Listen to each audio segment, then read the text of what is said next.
Hello, everyone, and welcome to Death Star Radio. I'm Lorenzino Estrada, along with my co-pilot, Christopher Howley. Chris, how you doing? Good. Glad to be doing the podcast. How you doing, Zeno?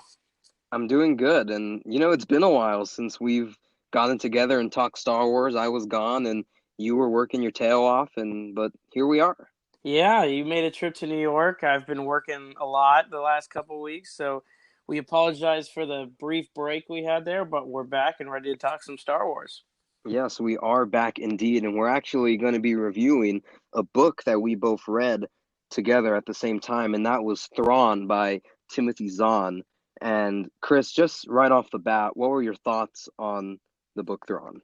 So, right off the bat, I had never read a Star Wars book ever. And I had always been told about them, read them, read them, read them, read them, and I had never done it. But once I Mhm. heard you were reading this one, I thought, okay, might as well start somewhere. So I picked up Thrawn. I knew he was in Star Wars Rebels, and I thought, well, here, let's read his origin story. And I was absolutely amazed by the book. I was Yeah. surprised on how good it was. And I mean, I'm not a guy who reads a lot. Now I've been reading a lot more, but definitely a book that's gotten me into more Star Wars lore and everything, and the whole canon of Star Wars. So it really blew me away. What about you? Yeah, I agree. I had read a couple Star Wars books prior to Thrawn. I'm trying to get more familiarized with the canon, so I said the best way to do that is to just dive into the books and into the comics outside of, the Clone Wars and the movies, obviously, and then Star Wars Battlefront 2, everything that's canon.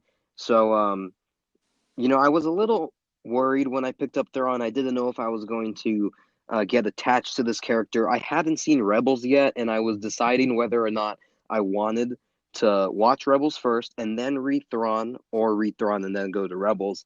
And I decided with the latter, so I picked up Thrawn. And when I read it, I actually pushed this book off for a very long time. I bought it in around February, and I didn't read it until late May, June. So it took a while for me to get around to it, but I really like this book. And this is the first time we're getting Thrawn outside of Rebels into the Star Wars canon, um, by Timothy Zahn, because he had actually previously written a book about Thrawn that's no longer canon. It's Star Wars Legends, and it's the book Heir to the Empire. It came out in 1991. That was the first introduction we had to Thrawn. And I didn't read those books because they're not canon, so I said, why read something that's not canon anymore? And then Thrawn comes out, pick it up, and I love this book. I think the way that they introduced him and the other characters that are in Rebels that we haven't seen yet, you and I, but just the introductions that we've gotten to them, I can't wait to see them more with the next two Thrawn books, but also Star Wars Rebels.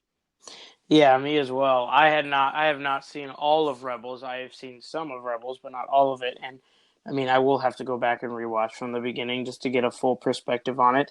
And now reading through this book, Thrawn is definitely one of my favorite Star Wars characters.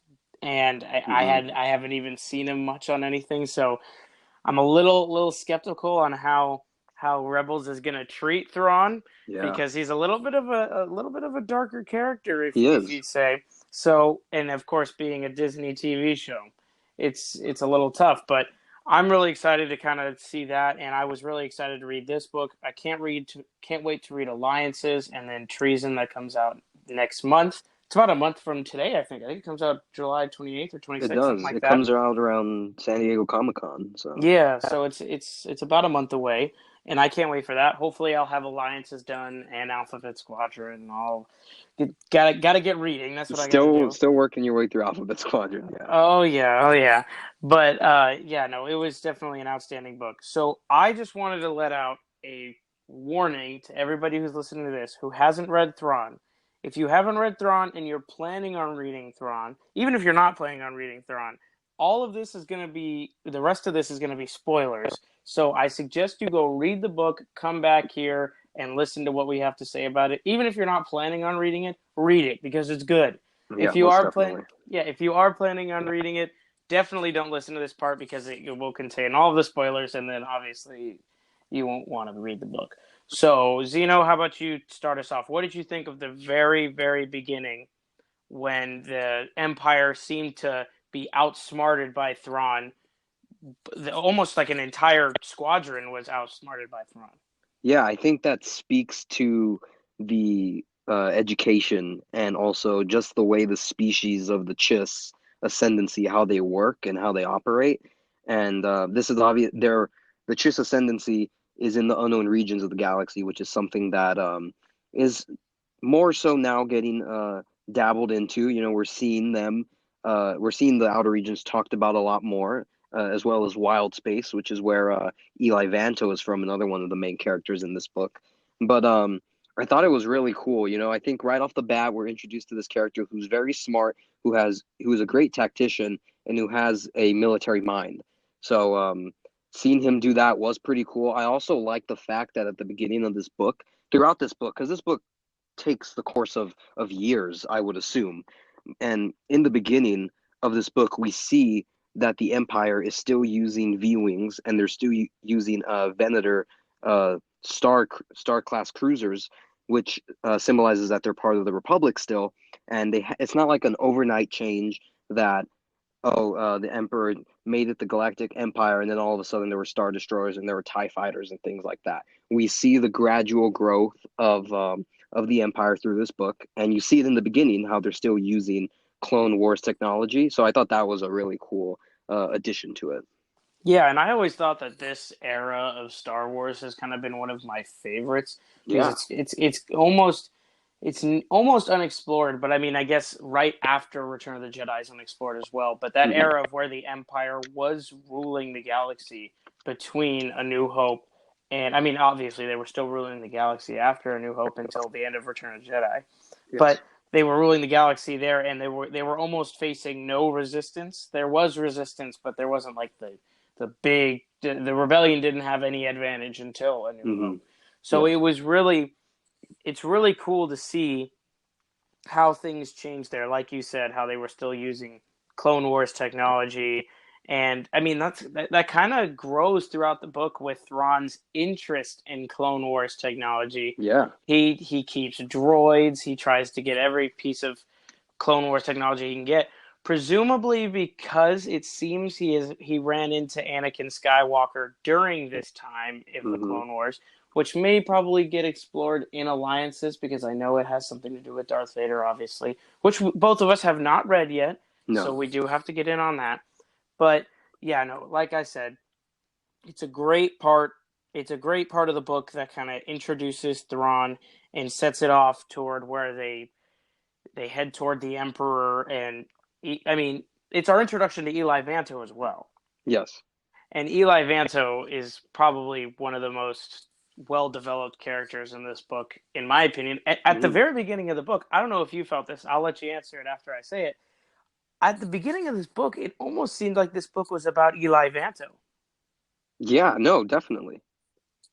I mean, the whole it was you could see his thoughts, and I like how it changes to where you're still learning about Eli, but it's more about Thrawn. But I just wanted to get your take on just the whole Eli Vanto introduction and how it seemed like this book should have been called Vanto instead of Thrawn. Well, this book does a great job at carrying these two characters just throughout. And when I bought this book for Thrawn, and when I was initially reading it, I was like, I don't want to be invested in this in Eli Vanto's story. Like, let me see Thrawn, let me see him in action. And then the more I started to read this book, the more I actually wanted Eli's insight on what was going on. And the book does a very good job at showing his thoughts as well as Thrawn's. And I think Eli's character is one of the more relatable ones that we've gotten like throughout Star Wars because so many times he's thinking and you're like, yeah, like that's how I feel about it too. And he feels very left out. He feels that he hasn't gotten his fair share in a lot of things. And I think when you see that success with Thrawn, you kind of look at Eli Vanto and then you say, well, when is he gonna get that? And when is he going to be able to rise up? Why is he still the ensign? And why is he the essentially through almost half of this book, more than half of this book, he is really just the assistant to Thrawn. Yeah, and so when he finally gets that rank up to lieutenant, or lieutenant commander, and Pete, like, it's unbelievable. Like, you're just like, finally, Yes. come on. But yeah, so moving on from, if we're going to keep going chronologically through the book, after they quote unquote capture Thrawn, and the Emperor assigns him and Vanto to the Naval Academy. You kind of get the, I mean, you kind of get what you're in for with how Thrawn thinks, especially with that first like conflict that they get into when they go play cards with the fellow what would you say, cadets? Yeah, yeah, Or cadets. yeah, so, and he doesn't use his lieutenant badge until they pull out the teacher. And so Hmm. I thought, like, immediately there, I'm like, so this guy's thinking like 8 steps ahead. And so then I expected that every time, and you can just tell how it develops every single time. You just know his play is always there. It's like throughout the rest of this book, almost that set it up where I wasn't worried about Thrawn. If Thrawn said, "Oh, this is fine," I'd be like, "Okay," Yeah. because he's thinking 10 steps ahead. And I mean, Vanto was kind of, I think he kind of, Vanto kind of plays us in a way. Us Hmm. reading the book about Thrawn, he's learning about Thrawn, and he basically is, by the end of the book, he trusts him with almost everything. Hmm. So I think that's a cool little symbolic thing. Um, but yeah, like I said, the whole Naval Academy part kind of, you said it takes place over years. That's like a 3 month period. I really liked that period because it kind of developed the relationship between Vanto and Thrawn, well, the most to me, because it was the beginning of their relationship. Yeah, and another thing I really liked about that part of the book is we're introduced to the fact that Thrawn, and this is something that we'll see throughout after this, is that there's racism in the Empire, that they do not like an alien species, or they don't like people that are not part of the core worlds or also the mid rim. So that's really what it is. And then once you get to wild space, which is where Eli's from, and also Thrawn from the outer regions, they don't like them and they don't want to see them grow. They don't want to see them rise up within the Empire. So I thought that was a really cool thing that we see. And again, it's another thing to make you question the Empire, to dislike the Empire. And it's very hard for Thrawn to rise up in the Empire. It seems that throughout this book, politically, he is always trying to be uh, torn down by his associates because he is from the outer regions. Yeah, believe it or not, that may be the one field that Thrawn struggles at in this book. Yes. And I think they expose that is the political side of it, which, considering the political side of it, also introduces our. I would say that this book is basically about 3 people. It's about Eli Vanto, Thrawn, and Orinda Price. Hmm. And Orinda Price is that other side of politics. So, 'cause she's basically Thrawn in the political sense. Yes, It's she's very she ruthless. Exactly. She's ruthless, but she's not ruthless that the way Thrawn is. Thrawn is more military first. Like, he thinks everything in terms of military, when she thinks of everything in terms of negotiating and politics and everything like that. And I think that adds a good balance to the book.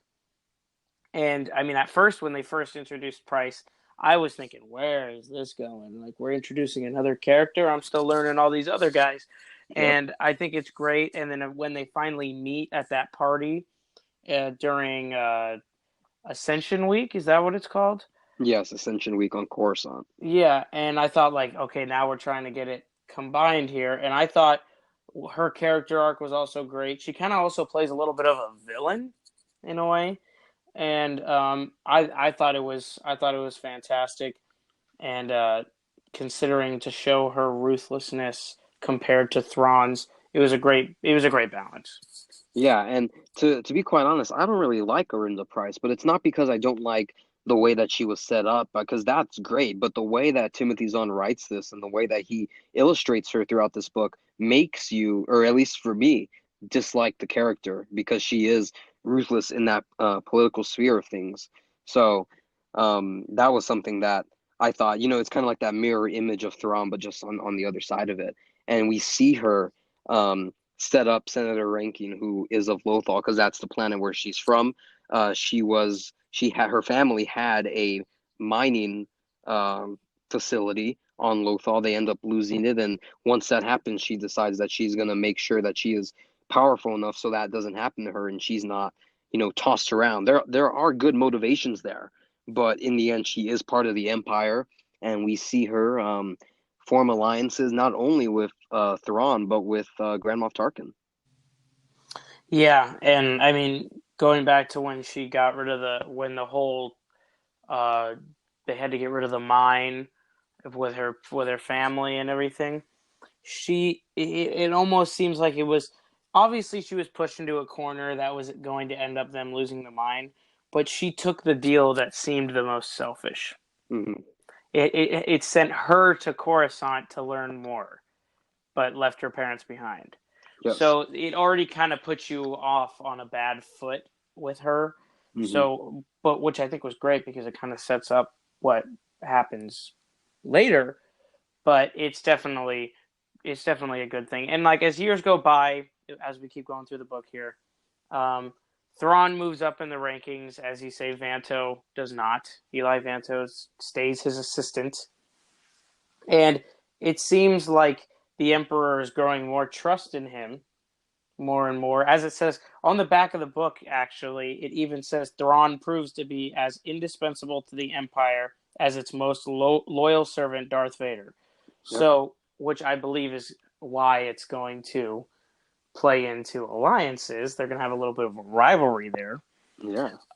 But showing every step of the way, he is showing how he is just more capable than any human being that the Empire has, and that's also playing off to what you said about the Empire's racism. Hmm. Because if you think about it, in the original trilogy of the movies, the Empire is what 100% human. Yeah. I don't remember seeing an alien, No, you're and 100% right. yeah, so you can definitely see why it was that. Like you can definitely understand that the way he introduces kind of like species, like how people don't like certain species, like you say, the outer rim or the unknown regions.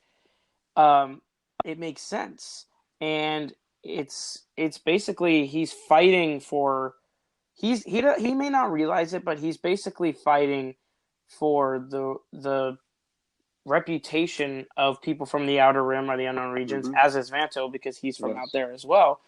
And I think that's a great way thing that Timothy Zahn does. He kind of references it every time he gets promoted.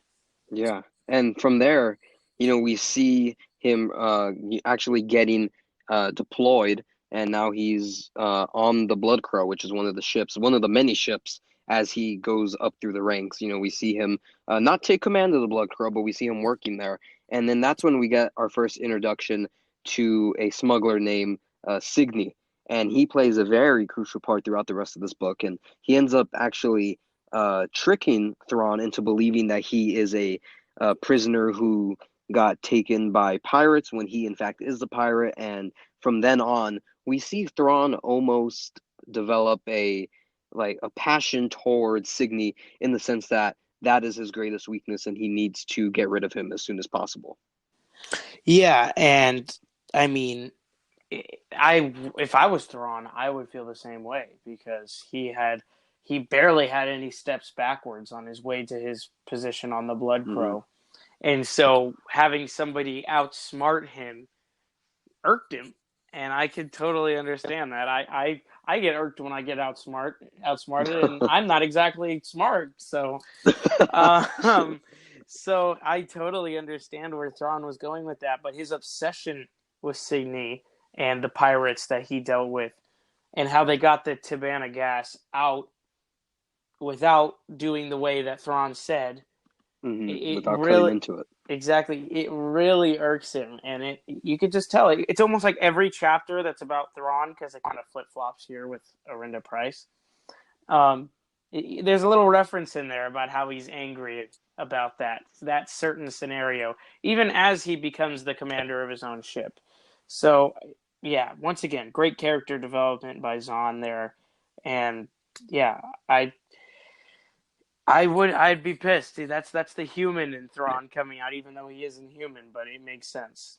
Yeah, that's the, we when you get a character like Thrawn, you see a lot of the pros that go with him, but like every character, he has his weaknesses, and that's again something you can't make this all powerful character and without giving him weaknesses. And I think that's what you said, what Timothy Zahn did so well, that he had that thorn in the side of Thrawn that was Signy, who we learn turns out to be Black Swan, who's some or Night Swan, excuse me, who we end up seeing throughout this book and just causing a lot of troubles for Thrawn and some when it comes to smuggling, when it comes to being a tactician and trying to force different people against each other. He is always there for Thrawn, and Thrawn doesn't really put it together up until the end. But then we're set up with this moment where we get Arinda Price and Thrawn, both of them having their own agendas, but their stories end up coming together. Yeah, exactly. And I mean, I like to think that before they met, Arinda Price is the one with the biggest agenda, and Thrawn's not really thinking agenda wise. He's just Hmm. thinking, I need to move up in the ranks. And I mean, I guess his quote unquote agenda is promotion Yes. to become more powerful. But I think right after he meets Arinda Price and she kind of gets under his skin in a way, like saying that he has much to learn on the political side of the Hmm. empire. I think that's when he starts to begin like his own agenda and his own searching, like him and Vantos searching for the Death Star that no one knew about. It was hiding off Hmm. to the side, and which you find out at the end of the book. Spoiler alert. But if you know Star Wars and you're reading this book, trust me. Well, the first time they mentioned it, I knew it was You the know it Death right away. Star. Yeah. So like it's Arinda Price is that antagonist, if there is one, because there's many antagonists in this book.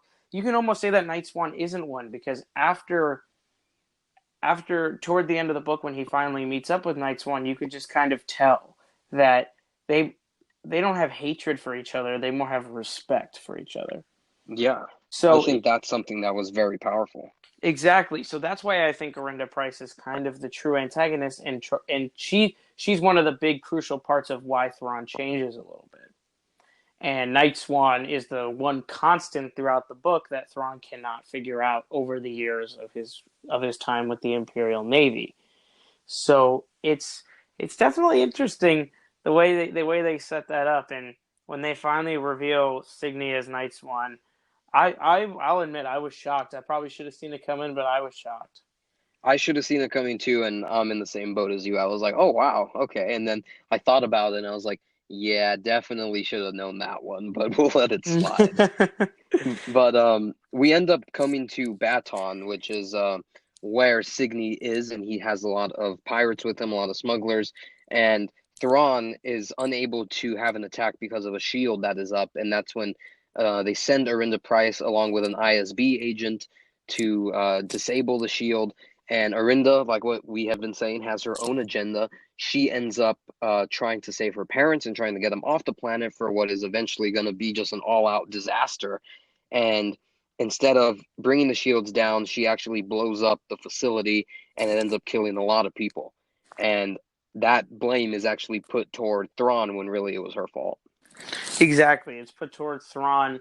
The Empire isn't too ecstatic about it, but they are ecstatic. They are happy that the it's almost like a revolution they started there, saying Yes. that they, in a way, you could say it was kind of like a little rebellion, like the rebels, because they were writing on the fact that people didn't like the Empire, Hmm. and so I think the Empire was just happy it was put to an end. But Thrawn is kind of scorned for it, even though it was the selfish deeds of Price. And Yes. that, like you said, that just builds her character more. She's more of a villain than she ever was in that specific moment. I remember reading that, thinking, "Wow, how ruthless is this person?" I didn't think she was ruthless enough to kill like hundreds. I, I can't remember off the top of my head how many people were in that shield, but there at least had to be hundreds of people in that shield Yes. that she murdered for the sake of her parents, Hmm. which is crazy to me as coming from a politician. Yeah, and admirable in the sense of yes, you're saving your parents, but the fact is that didn't need to happen in the first place. This was just take the shield down, and then Thrawn would commence his attack from his own, because at this point he has his own Star Destroyer. So Exactly. And she's the governor of Lothal or Lothal. And it's just at that point she's such a high position. She's wearing a wig, she's sneaking into places, and it had worked so far then. Why do you have to fight it? Just no, it I agree. it Yeah. does not make sense. I She could have gotten out of there with her parents perfectly fine, but that's just how you build it there. hmm That's And how you build despite it. and despite Thrawn, essentially you could chalk this up, considering the fact that the blame was pointed toward him instead of Arinda Price. It ends up being a promotion for Thrawn. He ends up meeting with the Emperor, and he finally gets his status as a Grand Admiral. So, and again, that paints the picture of the Empire being very ruthless. And yes, innocent people died, and but for them, all they see is that, well, all of those pirates and all of those rebels, and if you may, they all got killed, and now we don't have to worry about that. So, the Emperor ends up promoting Thrawn to Grand Admiral, and at that point we're basically done with the book. But there is one thing at the end, Chris, that maybe you want to talk about, where we see our relatable character. Yeah, before we get into that, I'd like to go on your point there about how the Empire is ruthless. It's almost like when he is promoted and he's speaking to the Emperor one on one, and he talks about how he almost questions the Emperor, like he gets promoted because of but yet all these people died. Hmm. It's almost foreshadowing the conversation ending with talking about the Death Star Yes. and how the Death Star is literally that. It's Hmm. something that will wipe out enemies, but it will also wipe out innocence. Yes. So yeah, exactly. That's exactly what it is. But yes, that very end in the epilogue, which is, I mean, most people know what epilogues are, but for people who are used to watching movies and everything, is basically the post credit scene of a book. Hmm. We get Eli Vanto, who once again is our relatable character and probably one of my favorite characters in the book, if not my favorite. And he's talking to somebody, and you don't really get to know who that person is until that very end of the epilogue, which is only like 2 or 3 pages. And it turns out he's talking to one of the admirals in the Chiss Ascendancy, which means he was obviously referred there by Thrawn. Had to Hmm. have been. Which, and I from the things that I have read or rumors I have heard, it doesn't sound like Vanto's in this next book. So it looks like we have a lot of speculating to do. So with all the time and everything, you got to think he's a commander himself now Yes. after being a lieutenant commander. And I honestly was a little confused why he left the Empire after Thrawn was promoted. I Hmm. mean, what did you think about that? Well, for me, I think throughout this book we actually realize, because Eli, he's taken off his path completely from the start. All he wants to do is be a mechanic, if you will, on any ship, on any Imperial ship, and he gets thrusted into the military part of this. And but we learn that he is quite smart in the sense of in that military aspect. He's learning a lot from Thrawn, and many times throughout the book, Thrawn is testing him, and Eli is always giving him the correct answer. So I think we see that Thrawn is um, he is very one loyal to Eli just as much as Eli is loyal to him, and he holds him in high regard enough to send him to the Chiss Ascendancy, knowing that that is just his own group of people, and he is sending a humanoid there with them. But something about Thrawn in this book is we learn that he actually doesn't end up being captured, or he ends up not being exiled by his own uh people, the Chiss Ascendancy. He actually set him and his people set that up, and they make it look like he was sent out there because for developing military plans against other planets and other people, when in fact it was basically a ruse, and the only reason they did it was to send one of their people to either work for the Empire or weaken them enough to bring it down. And Thrawn, in a sense, isn't so much this villain as people think he is. That he's part of the Empire and that he's this ruthless person that all he cares about is destroying the rebellion and having this dictatorship. But really, he has his own agenda and his own aspirations, and the heart of it is to protect his own people. And being a part of the Empire, he can make sure that they don't find out about his people in the outer regions and also destroy the evils that could potentially bring harm to his people. And I think that's the reason why we see Eli Vanto going there at the end.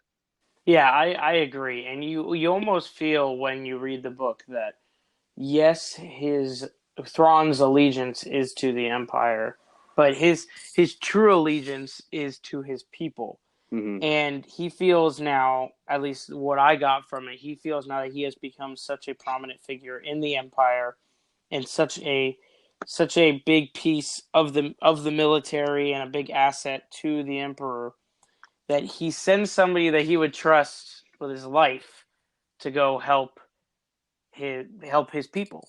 Hmm. And Vanto is somebody like that. Like you said, they're both loyal to each other. And obviously that is not the last we will see of him. We know there'll be more. Hmm. But it does raise the question of where he's been and what he does for them, which eventually I guess we will find out. And I can't wait to find that out because Vanto, like I said, very relatable and just an outstanding character. Yeah, it's a great bromance throughout this entire book, seeing Thrawn and Eli. It's definitely one of my favorite interactions in any of the Star Wars books that I've read, the character development of both of them and seeing them not only work together but being friends and in that own because Thrawn is very he is someone that when I could imagine, being in the Star Wars universe, being around him could be intimidating. That he is an intimidating character, but he's also very smart, very charming, and he has that charm to him. And I think him and Eli, the way they connect throughout this book is really good. Yeah, I couldn't agree more. And I mean, I'm gonna end it with my rating on the book. If we're gonna do it like they do it on all the Amazon, all that stuff, when you look at a book, I'd give it 5 stars. It's a great read. If you guys haven't read it yet, then I don't know why you're listening right now because we gave the spoiler warning. But even if you haven't, I suggest you read it because there's a lot we didn't cover because it's a almost 500-page book. There's no way we can cover it all. It's a great book, and I just highly suggest you read it. What would you rate it, Rosino? I'm with you. 5 stars. I thought this book was really good. I'm mad at myself in the sense that I pushed it away for so long, but I finally read it and I love it. And I have Thrawn Alliances on the table right in front of me. So I'm excited to get into that pretty soon. So, yeah, 5 stars for the both of us. And we do a segment every time we come to the almost the end of this show of rumors. We say it's either do or do not. And do or do not, there is no try in Disney and or Star Wars. And one of the rumors that has been floating around, Chris, and although it's kind of slowed down recently, but early on, it was rumored that there was going to be a Boba Fett movie, one of those a Star Wars story movies.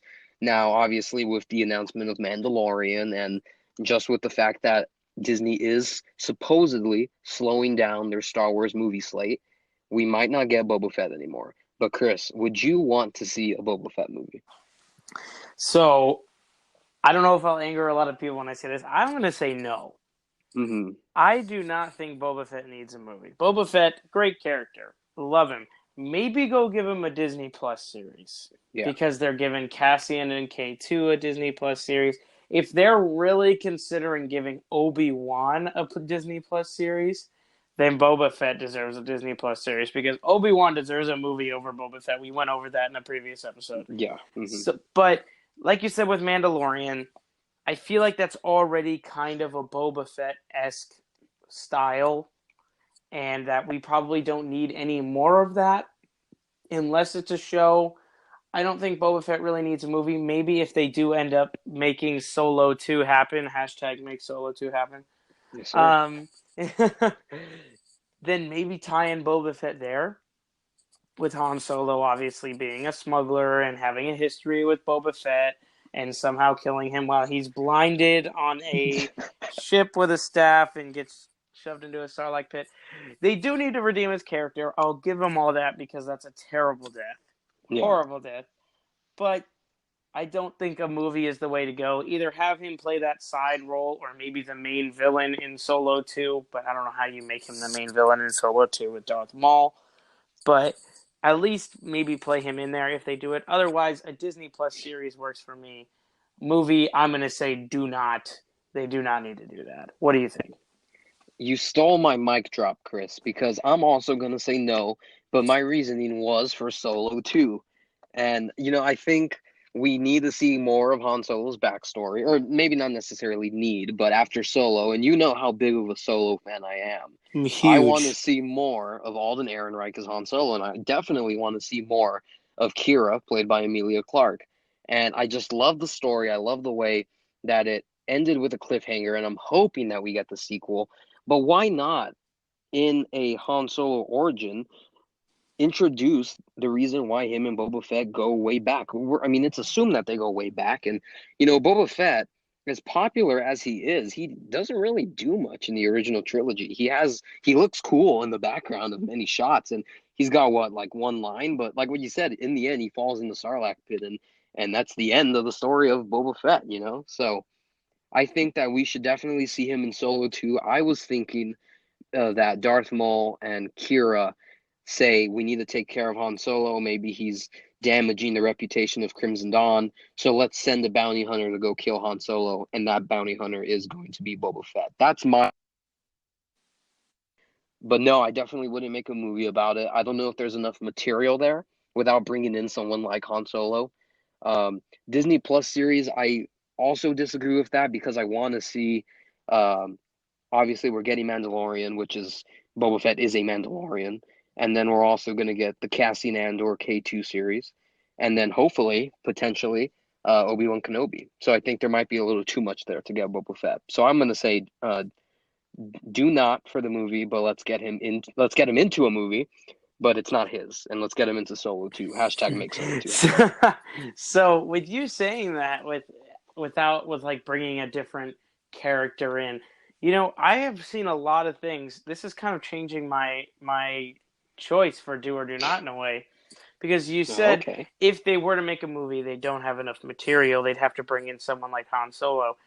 I remember reading stuff on Reddit and Twitter and all that about stuff like having Alden Ehrenreich Han Solo in another movie during that time period that isn't his own. Hmm.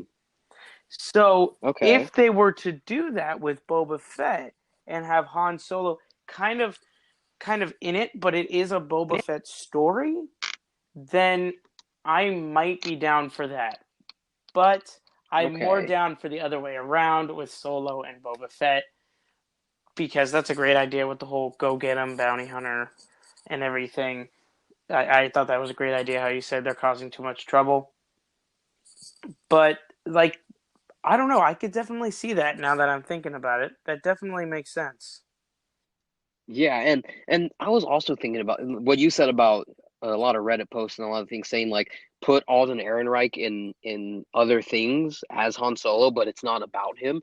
I thought about that for the Cassian Andor K2 series. I thought how cool would it be if maybe in one of the episodes, Cassian and K2 are off doing something for the rebellion and they need a little bit of help and they enlist the help of Han Solo and Chewbacca. And Han obviously at the time isn't very loving of the rebellion. You hear that from him at the end. He says, "Don't hold your breath if I'm going to join the rebellion." So maybe he doesn't know that he's helping the rebellion. All he thinks is that he's helping Cassian and K2, and it ends up that once again Han Solo is helping the rebellion without knowing. Yeah, no, I could definitely see that.